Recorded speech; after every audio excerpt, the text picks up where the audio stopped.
Hello for the first Sunday of Advent, using the first reading from Jeremiah 33 to 14 to 16, and the Gospel Luke 21, verses 25 to 28, and verses 34 to 36. Deals with hope. I hope, I hope, I hope. I hope it doesn't rain today. I hope I win the lottery. I hope it gets warmer. And if you're in Buffalo, I hope it just stops snowing. Hope springs eternal.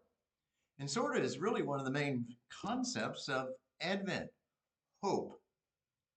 Hope is one of the theological virtues: faith, hope, and charity. I believe in one God, faith. I hope I shall see God. I hope I do. And I will love myself, my neighbor, and my God. Charity, or love. The divine virtues, faith, hope, and charity. And Advent is so much about hope. The Old Testament begins the real hope that God will come again, or God will come, better said. And so that's the first coming and the promise of the coming of the Messiah, the coming of Jesus the Christ, the Son of God.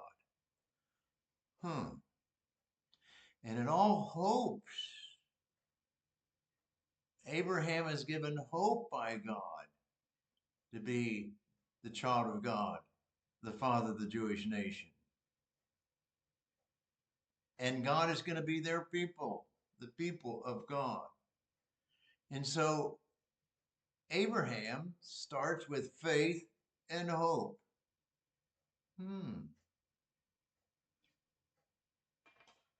Hope. Advent, we prepare, and we prepare for Christmas. We prepare for the coming of the Messiah. And we look forward to it. We hope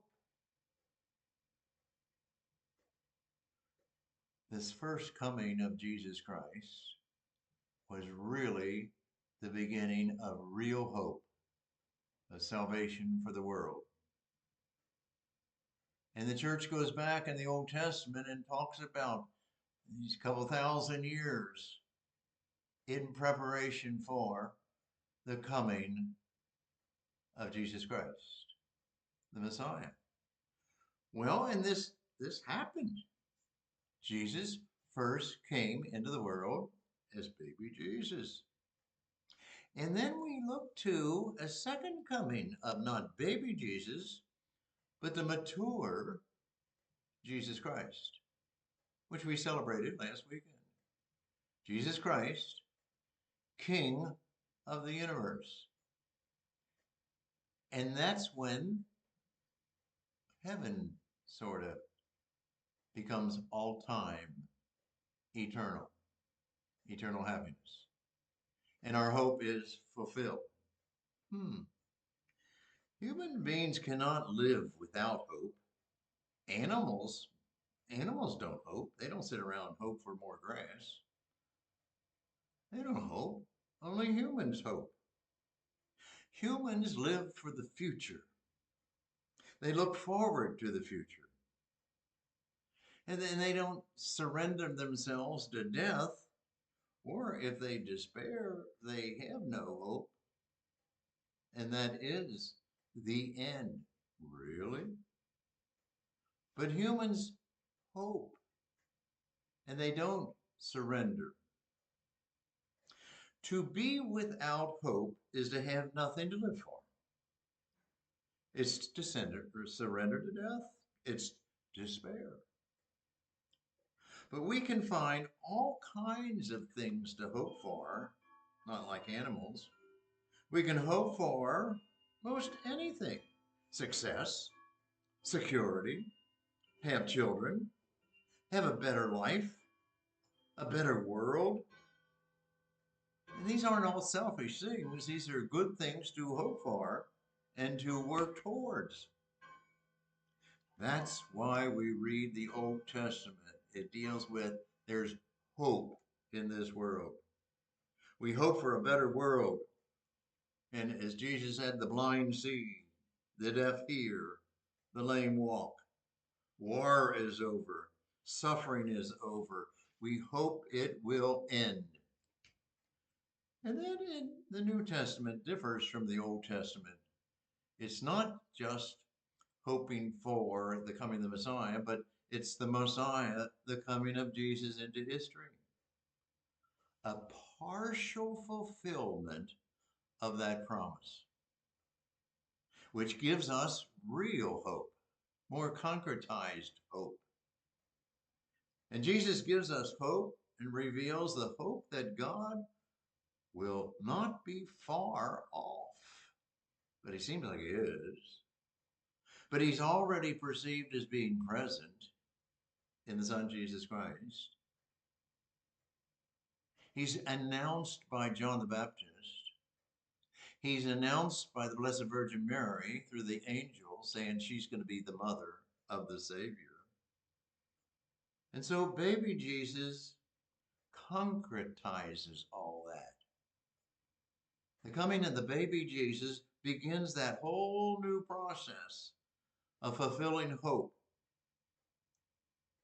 The adult Jesus gives us sort of the promise of salvation and the realization of all that to come very soon, or soon, or it's going to come. That's the model of the church. We play out this model, the first coming of Jesus Christ, and then the promise of the second coming of Jesus Christ, King of the universe. These three virtues are called the divine virtues: faith, hope, and charity. And we believe in God, and by golly, when we are finally with God, we no longer need to hope and believe we will experience. We will no longer need to hope that we meet God and be with God and face to face with God. Hope disappears. But not the King of Kings or the King of the universe, but the virtue of love. We are not only just loved by God in creation, but we will be with God and loving God and seeing God face to face. That takes divine help. That's why we call these virtues of faith, hope, and charity God-given or God-oriented virtues. And they're all extremely important in the life of the Christian. But in the life of not only Christians, but love conquers all. Love is the crown virtue because God is love itself. And we are loved by God through creation, through redemption, and through our heavenly reward. Advent is a time of hope for the church. At least I hope so. Hope so. Have a good day.